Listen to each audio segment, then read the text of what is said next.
United States forces have struck two telling blows against the Japanese in the Far East. The Army reports this morning from Manila that its planes raided the Philippine town of Vigan, where Japanese troops had established a beachhead and destroyed 26 Jap planes. Japanese fuel and military supplies also were destroyed. Admiral Thomas C. Hart reports the second success with the announcement that American submarines have made 2 successful attacks. A third sub-attack failed, and that's all the Admiral would say.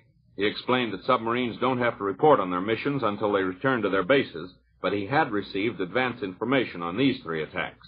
Manila itself now has had no air raids for 2 days. As for the attack on 2 small Hawaiian islands by Japanese ships or submarines, the Navy indicates that it isn't going to be enticed away from its search for a real battle with the Japanese fleet by such tactics. And the latest information from the Far East is that the Marines still are gallantly defending those 2 tiny specks of American soil in the Pacific Ocean, Wake and Midway Islands. The Japanese are driving fanatically down the Malayan Peninsula, says London. They are still hundreds of miles from the British base of Singapore, but they're threatening Penang, the principal city in northwestern Malaya. The other big British naval base in the Far East, Hong Kong, reports aerial attacks by the Japanese and artillery fire from the mainland. However, the Hong Kong defenders report they have silenced some of the guns the Japs have turned on Hong Kong. Singapore announces Japanese landings in British Borneo, but the English troops already had withdrawn, destroying vital oil wells, refineries, and other important installations. The Red Army keeps on pushing the Germans back from the Moscow front. Today, the recapture of Kalinin is announced, and the Russians say they routed 6 Nazi divisions in the battle. The remnants of these German units are being pursued. The Berlin radio says, quote, German troops are shortening their lines in various sectors on the Russian front, unquote. Here in New York, the City Council has passed a stiff law regarding violations of air raid alarm rules. A $500 fine, 6 months imprisonment, or both may be imposed for failure to obey air raid wardens during an attack, failure to take cover during a raid, failure of motorists to park cars and take shelter. The Admiralty in London says that an Italian general and 19 other officers were aboard a submarine sunk in the Mediterranean. The general was not among the 53 survivors who were made prisoners, the British said. The Japanese island of Formosa has been shaken by an earthquake. That's the official report of the Tokyo radio, which says that 190 persons were killed and 164 injured. A Dutch airplane has scored a direct hit on a Japanese destroyer. This was announced in a communique from Batavia. The communique said all Dutch planes returned safely. This Christmas season, delight your family every day with real Ward's Tip-Top cake. Tip-top in quality, tip-top in enjoyability. The wide variety of Ward's fruitcakes assures a festive treat for every taste at prices for every pocketbook.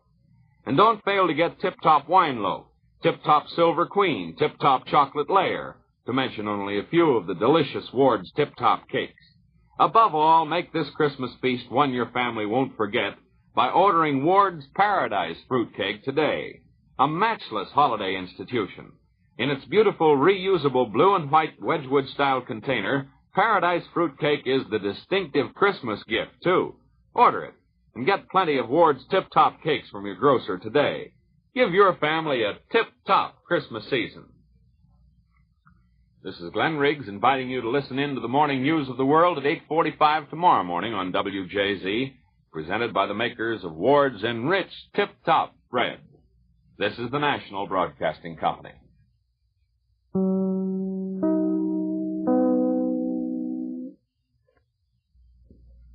Come in, San Francisco. London apparently is gloomy about Hong Kong holding out. But the latest word from the colony itself is that Americans there are all right and that its fortifications are strong enough to resist all efforts at invasion. A mile away on Kowloon mainland, 3 Japanese gun positions are pictured as silenced and air raid casualties are described as light so far. Perhaps the heaviest battle of the Far Eastern theater is being waged on the northwest Malaya front. There the Nipponese are smashing forward in a drive aimed at Singapore. The Pacific coast is being educated in the ways of war today. Civilians up and down the stretch of seaboard are busy memorizing rules, what to do in an air raid alarm, how to spot Japanese planes, where to go if injured, how to deal with fire bombs, and do your Christmas shopping early has that new meaning. Shop before noon. The stores are opening earlier in the morning, closing earlier in the evening. Last night, a familiar sight before the war came back to San Francisco. The cheerful glow of neon lights, the business district's coat of many colors, was restored to the city. This after a neon blackout of over a week. Those now in operation conform to the new ordinance. They no longer run on time clock devices and can now be put out manually at the moment the warning signal sounds. Governor Olson has called on California's legislature to convene a special session on Friday to make appropriations for the State Guard and augment the state's emergency fund. Meanwhile, San Diego has put up a portion of its State Guard on a war footing, calling several hundred men to full-time duty. The people in the San Francisco area have learned that blueprints for constructing home bomb shelters will soon be released to the public. The plans are said to be simple enough for the average householder to use in making his own at a cost of about $150. Incendiary bombs have been rushed to the city by the Army experts so that pick squads of firemen, policemen, and other city employees can see actual demonstration of the handling of the fire bombs. Civilian groups also will be taught protection against war gases and how to form protective squads for industrial plants. While this program takes form, electricians have begun installing 8 huge air raid sirens at elevated points throughout the city. Incidentally, if an air raid alarm should be sounded in the morning before school starts, the all clear is not sounded before 8 a.m., there will be no school that day. Not business as usual, but Christmas as usual is the slogan of the hour. Come Harahito or high water, Santa Claus is coming to town on the West Coast. The people along the Pacific are busy wishing each other a happy, not a jappy New Year. Mayor Rossi of San Francisco has announced that the city by the Golden Gate will celebrate Christmas as usual. Civilian defense authorities are on record with a statement that there is no reason for canceling Yuletide parties. However, 3 suggestions have been made. One, to be sure the gathering place for the get-together can be blacked out. The second, have all the guests come before dark. Ask all the guests to arrive at varying times if the affair is large enough to create traffic congestion. And now here's a late bulletin just handed me from Chongqing. Chinese forces are reported to have delivered successful attacks north of besieged Hong Kong, compelling the Japanese to shift reinforcements to cope with the Chinese threat to that rear. So this is the NBC Newsroom in San Francisco. We take you now to the newsroom in Washington. This is Morgan Beatty in Washington. The economic wing of our fighting force has revealed for the first time the fact that Japan is not going to starve to death in this war, at least not anytime soon.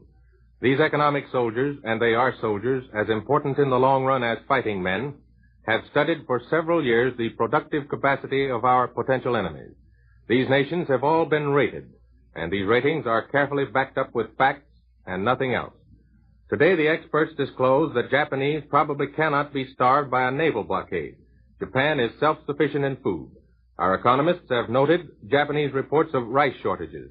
These deceptive reports apparently have been circulated to get the Japanese people ready for rationing and to make us think there is a food shortage in Japan. The most careful authorities on economic warfare rate Japan 5th and last among the great powers. But they have reached the astounding conclusion that Japan is also self-sufficient in steel and iron, thanks to heavy American imports of scrap in the past and their own sources. And German ersatz machinery has played a part in that, too. That means Japan is weak in 4 essentials of war: oil, aluminum, tin, and rubber. She is weakest of all in oil resources, and that cannot be stressed too often. Military economists, for that reason, point to Burma and Borneo as the logical points for Japan to strike hard in the near future. Known Burmese oil production is about 1 million tons a year. Borneo production about the same. Japan produces about 2 million tons a year, including synthetic products the Germans have shown them how to make. She has stored much oil, too, but how much is not known. This leads the economists to believe that Japan has no more than a year of high-speed, all-out warfare under her belt. However, these economists warn us not to assume Japan cannot fight for more than a year. Japan is not now fighting all out. She can keep up the kind of war she is now conducting for several years. The Japanese are practicing hit-and-run warfare for the moment. They're trying to make each expeditionary force count to the hilt with an absolute minimum risk of their fleet and their reserve defense forces. Naval experts qualified to gauge Japanese strategy constantly refer to our submarine force. The Japanese naval authorities are aware of this force, so there's no use keeping it secret. Today we scored 2 conspicuous victories with our subs, but it cannot yet be told exactly what these successes were. Tokyo is boasting about their knowledge of our submarines for some reason. The Japs say they know we have 20 long-range submarines operating in waters near Japan, and these submarines are capable of guerrilla tactics. That means the Japanese think they're independent of our fleet, perhaps. We're letting them think what they please. Incidentally, the experts are aware of the very clever type of propaganda warfare the Japanese are waging. It is effective only if the reading and listening public in this country relaxes in its duty, and that duty is to avoid jumping at weird conclusions based on Japanese propaganda. Take today's clever Tokyo release. The Japanese tell us they have broken the encirclement of Japan by the capture of Guam. If you take a hasty look at the map and see how close is Guam to Japan, you might be tempted to agree that this is a great Japanese victory. But if you're careful, you will realize the apparent purpose of that statement is to trap Americans into conceding that we have been trying to encircle Japan. We have never tried to encircle Japan. As for Guam, our own naval communiques merely say Guam has probably been captured. The conquest of tiny Guam, even if the Japanese have taken it, has no strategic importance to us whatever. It is too close to Japan for us to worry about at this stage of the war game. In other words, we are not going to risk large sections of our fleet right under the noses of Japanese air power until our strategists get good and ready to do that. They may be ready to do it tomorrow. They may not be ready for a year or longer. Nobody except the high command knows it, and nobody is going to reveal it. That's all for now. NBC has brought you up to the minute on the news with bulletins from New York, the latest in the Pacific Theater from San Francisco, and Morgan Beatty speaking from Washington. This is the National Broadcasting Company.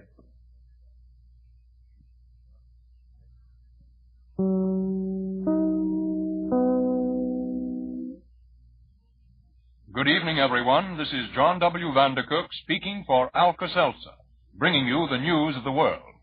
In the Philippines today, the American and Filipino forces have generally successfully taken the offensive. The 3 small fragments of Luzon which the Japanese have taken and still hold at the uppermost and lowest tips of that big island have all been under American attack. At a captured Philippine airfield near Vigan, 25 Jap planes at once were caught napping on the ground and raked into uselessness by machine gun fire and by well-placed U.S. bombs. Also, somewhere or other, we are not told exactly where, American submarines have drawn their first blood against ships flying the flag of the rising, or is it setting sun? Elsewhere, the Japs have gained. Invading troops have secured several firm footholds on the coast of British Borneo in the state of Sarawak, and the British have there been forced to destroy in retreating one of the best small oil fields in the whole of the British Empire. And now, before we take our fast nightly journeys over both of our boundary oceans for direct news from the active battle areas, here is a brief message from Charles Lyon. Nervous indigestion. Ever hear of it? Ever have it? Well, nervous indigestion is the occasional byproduct of busy days when you work hard and eat too fast and at the same time try to get a little Christmas shopping done. But there's something you can do about the distress of nervous indigestion, and that's take Alka-Seltzer. Yes, drop an Alka-Seltzer tablet or 2 into a glass of water like this. Now watch it sparkle and listen to it fizz. Then, drink it. See how quickly Alka-Seltzer's effervescent alkalizing solution relieves your discomfort and reduces excess stomach acid. It's pleasant to the taste, and it is not a laxative. So remember, for nervous indigestion, be wise. Take Alka-Seltzer. Get it at any drugstore. And now, the news of the world. First tonight, for direct short-wave radio reports from across the war-menaced Pacific Ocean, we take you now to San Francisco. From the San Francisco newsroom, we now take you across the Pacific to Chungking.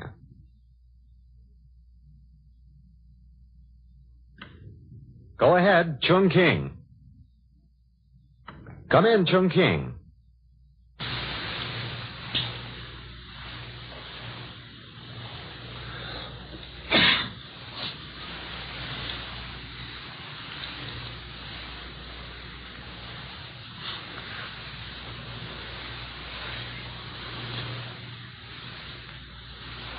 Hello, San Francisco.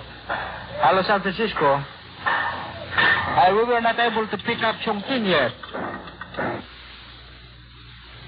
Ladies and gentlemen, we regret that we cannot contact Chongqing at this time. We take you now to Manila. Hello, NBC. This is Bert Silence speaking from Manila. It is now a few moments after 9 o'clock in the morning, Philippine Daylight Saving Time. Another night of peace has been ours to enjoy. Headquarters of the United States Armed Forces in the Far East announced at 7:30 this morning that there was no change in the situation during the night. It appears that the casualty list in the sinking of the inter-island steamer SS Corregidor will be considerably larger than first estimates. The SS Corregidor, making its first trip to the southern island since the war, was loaded to the rails when she ran into a mine just outside of Manila Bay. 280 survivors have already been landed in Manila and are now under the care of the Red Cross. Complete details have not yet been released for publication. With the report yesterday that 26 Japanese planes were destroyed in Vigan, the total number of Japanese losses in the Philippines to date is 70 planes.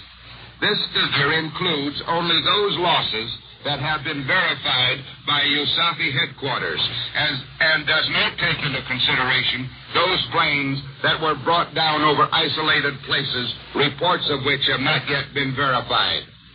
Add to this the 10 enemy transports already reported sunk or damaged by USAFI airmen, together with the many small landing barges lost in the Lingayen area when the enemy tried to land there. Add these all together, and some idea can be gotten as to how dearly the enemy is paying for her attempted invasion of the Philippines. Meanwhile, during the lull in military enemy activities in Manila, we are making hay while the sun shines. Everywhere, huge piles of sandbags are being shaped into bomb shelters. Merchants are getting their wares properly displayed for the holidays next week, and people are beginning to live a more normal life. We don't expect this inattention on the part of the enemy to last forever, but we certainly are taking advantage of the situation to consolidate our civilian forces. I am sure it will have a telling effect on public morale and discipline.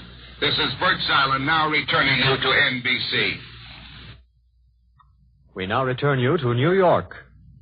And now for a report which will come to us direct from blacked out Britain. Go ahead, London. This is London. The Admiralty announced the torpedoing in the Atlantic of the British light cruiser Dunedin. She was completed in 1919, had a displacement of about 5,000 tons, and has been doing convoy and patrol work. The only news from Libya is that in spite of bad weather, the British are maintaining pressure on Axis forces and are still making progress. Two broadcasts tonight refer to the east. One from Spain says that the news that Japanese troops had occupied the Portuguese colony of Macau has been officially denied in Coruña.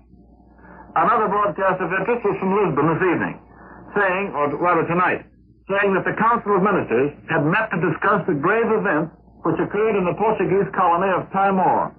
They stated that they are waiting for further details before making an official announcement to the country and clarifying their attitude in the matter. There is no official information available here as to what event this statement refers. Timor is an island off the southeastern tip of Java. Black markets are a black menace to the lives of thousands of people, affecting what people are able to buy as a result of black market prices. There's now a real hope that the profiteers and racketeers will be dealt with in their own language, money and profit. The government has decided to take the profit out of this racket. As yet, imprisonment without the option of a fine has not been provided among the penalties. Power to seize suspect goods and dispose of them at legal prices has been. Up to the present, profiteers have been able to pay imposed fines when caught and walk out of court with an interesting profit in their pocket. The government's plan is to take that fun out of the business and dry it up. For instance, in a recent case, a racketeer's profit was about $8,000. His fine was roughly $524. Under the new orders, the offender for this same case would be liable to a fine of $124,000, and that's taking the profit out of the black market. We return you now to New York. there has been a slight, but probably not specially significant, lull today in the dangerous fighting which is going on in British Malaya. Oddly, the Japanese themselves now take a not too optimistic view of that campaign. War Premier Tojo today informed Tokyo's rubber-stamped parliament, the Japanese Diet, that the neutralization of the powerful Singapore base would take a long time. Tojo did not even say its capture. Singapore's jungle background on the Malayan mainland, Tojo said, would favor the defense of the island itself. Nevertheless, the Premier said that the Jap invaders of Malaya from the north are breaking stubborn British resistance. And Singapore, though of course in more temperate language, more or less agrees. Enemy reinforcements are still arriving, presumably by sea. The Japanese swarm now in the upper part of that sweltering hot peninsula now numbers more than 20,000 men. For the moment, the hardest Japanese blows in that area, it appears, are being directed at the less familiar British Malay city of Penang, which the British say plainly is in great danger. Penang, like Singapore, is also an offshore island. It, too, has a big airfield, naval anchorages, and supply depots, and big stores of oil. Though Penang lies 400 miles up the peninsula, it is on the far side. It therefore faces toward British India. If enemy planes could get established there, they could overlook with ease the beginning of the wide strait that funnels to only a narrow channel when it passes Singapore, an ocean passage through which an enormous proportion of the world's sea trade still sails, including, for example, many of the American vessels which, before we went to war, were delivering lease-lend aid to Britain at the Red Sea ports, and which on their way back were peaceably fetching us rubber, tin, quinine, and other useful products from the ports of those warm Malayan seas. And now, for a report from our own capital, we take you to Earl Godwin in the newsroom in Washington. And good evening, folks. A tremendous shake-up in the whole Hawaiian Command has just been ordered. War and Navy departments do not wait for the official investigation, but swing axes hard and effectively. Changes in command come on the heels of the announcement by the Secretary of Navy, Mr. Knox, that someone had been asleep at Pearl Harbor. Rear Admiral Kimmel is relieved of the command of the United States Fleet. Admiral Chester V. Nimitz will take over, and Vice Admiral William S. Pye immediately takes over the fleet until Admiral Nimitz can get there. As this smashing change shakes Washington and the whole Navy, the Secretary of War, Mr. Stimson, replaces General Walter C. Short with General Dela C. Emmons, who will take over command of the Hawaiian Department, and he puts Air Corps General C.L. Tinker in command of those air forces, relieving General Frederick L. Martin. The War Department release just out says, These changes are made in view of the preliminary report of the Secretary of the Navy, with whose views as to the unpreparedness of the situation December 7, the Secretary of War concurs, and to expedite the reorganization of the air defenses of the islands. On the Capitol Hill, the low age draft limit will be 21 as far as the House is concerned. 21 to 44 is the range for service in the bill the House passed tonight and sent to the Senate, where it runs head-on into the Senate's own bill of a 19-year limit. The President had sent letters recommending the 19-year induction, but as a matter of fact, his letter did not reach the Military Affairs Committee of the House until after their bill had been reported and ready for discussion. Evidently, one of these things that it seems to need a good long soaking before the House could be indoctrinated. The vote against 19 age was a heavy one, 173 to 52. But there were no negative votes as the bill passed finally. But a cloakroom opinion indicates the House might be induced to change its mind, might go up a notch, and eventually compromise with the Senate at age 20. The President of the United States today told Labor and Industry we must do perfectly unheard of things. He said this to the High Council of Labor and Industry gathered here to effect a wartime program of all work and no strikes. The President puts it on a must basis. The country, he said, expects it in a hurry. And then, as he bade them goodbye, the President warned, we have not won the war by a long shot. It is going on for a long time, and that's all from Washington at this time. We'll return you to John W. Vandercook for some more late news in just a moment, right after we review this easy ABC lesson. Alka-Seltzer's ABC for cold distress. If you have a cold, it will pay you to remember A, Alka-Seltzer. Start to take it at once according to the directions inside each package. B, be careful. Get more rest than usual. Stay out of drafts, avoid stuffy, overheated rooms, dress comfortably, and get your daily quota of vitamins. And C, comfort the sore throat caused by your cold by gargling with Alka-Seltzer. So there you have it, Alka-Seltzer's ABC for cold distress. Try it when you need it, won't you? Be sure to listen later this evening to that amazing program, The Quiz Kids, sponsored also by Alka-Seltzer. Consult your local newspaper for time and station. Now, back to the newsroom. Tokyo, Japan's outpost island of Formosa, which is believed to be a base for much of Japan's present sea campaigning, today received a hard blow from an unexpected direction. Formosa, the camphor island, was rattled to its sea foundations by a severe earthquake.